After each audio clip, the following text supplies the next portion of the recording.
On le sait, on le savait, mais on le redécouvre évidemment ce matin. Il fait chaud, c'est l'été, mais c'est trop tôt. Un épisode de chaleur remarquable par sa précocité, sa durabilité, son étendue géographique avec des conséquences évidemment sur la sécheresse.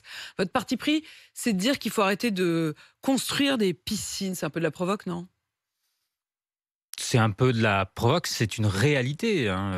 Le rêve pavillonnaire en France est l'un des principaux problèmes en termes d'artificialisation des sols.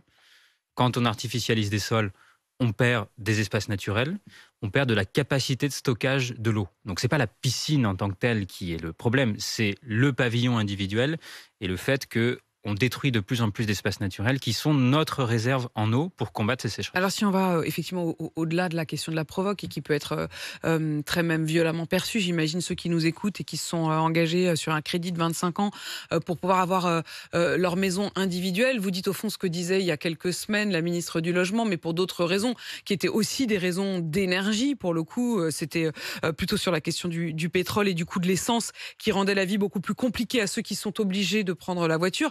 Mais c'est toujours les mêmes qui se retrouvent dans le viseur, quoi. Malheureusement, c'est un rêve qu'on a vendu aux Français il y a quelques années et qui aujourd'hui s'avère absolument insoutenable.